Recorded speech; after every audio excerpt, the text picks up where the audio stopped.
Hey everyone! Let's walk through how to create, configure, debug, and publish a FlowAgent. Let's create a FlowAgent from scratch. Aside from having a different configuration page, FlowAgent shares the same features as a regular agent, including the knowledge base, database, logs, and insights modules. Now, let's focus on learning how to build a FlowAgent. Click on Configuration and then Edit to enter the FlowAgent building page. Currently, it includes components such as LLM, knowledge search, classifier, conditional logic, if-else, card messages, and human handoff. For node debugging, you can select a specific node to run quick tests. For conversation debugging, you can run the FlowAgent directly and observe its execution and data flow on the canvas. The canvas toolbar is set to mouse mode by default. If you are using a laptop, switching to touchpad mode can be more convenient. Layout optimization allows you to quickly arrange all nodes with a single click.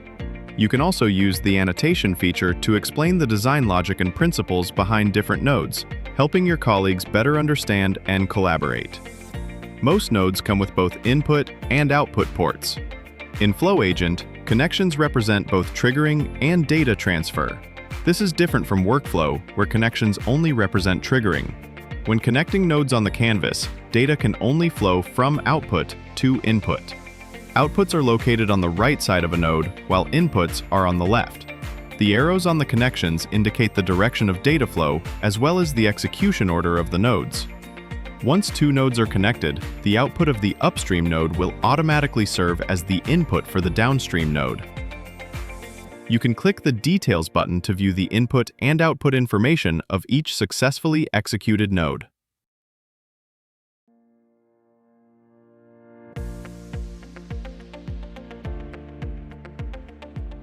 The start and end nodes in FlowAgent are unique and cannot be deleted.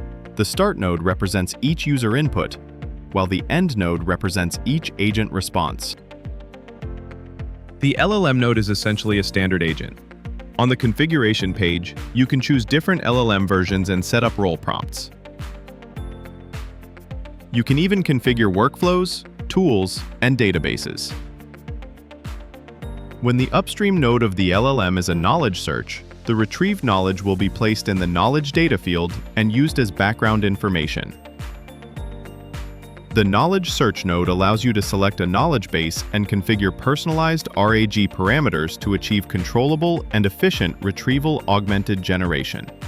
For example, you can set the recall method, enable query rewriting, choose a re-ranking model, and adjust retrieval methods and parameters. The knowledge search node is a special pass-through node. It forwards both the input from the upstream node and the retrieved knowledge to the downstream node at the same time. The classifier node is used to determine user intent and route the flow accordingly. It supports configuring up to 10 intent categories and can trigger multiple output options at the same time. When activated, the classifier analyzes the input from the upstream node, identifies and matches the intent, and then passes data downstream by activating one or more output options. It is commonly used for intent-based routing to improve LLM response speed and reduce task difficulty and complexity. The if-else node also supports configuring up to 10 conditions. You can use global variables, upstream node variables, user attributes, and user integration platform attributes as rule criteria, and determine whether they are met through regex matching. The if-else node is a special pass-through node. It forwards the input from the upstream node to the corresponding downstream node via the output option that is triggered.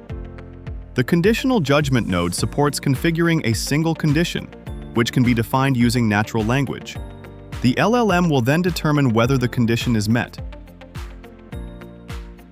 This node is also a special pass-through node, forwarding the input from the upstream node to the corresponding downstream node via the triggered output option. When triggered, the card message node outputs fixed content. You can choose different output formats. Text allows you to enter any message. Card supports rich media such as images, videos, and maps. And Table lets you define up to 3 options and submit information to a specified address. It also supports outputting JSON to downstream nodes.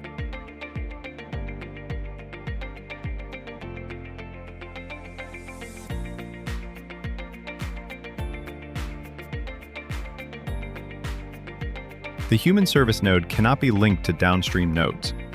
It currently supports integration with multiple customer service systems such as Intercom, Live Chat, and Webhook. When triggered, the human service node will interrupt all running processes and switch the current conversation to a human service request, waiting for a human agent to take over and respond.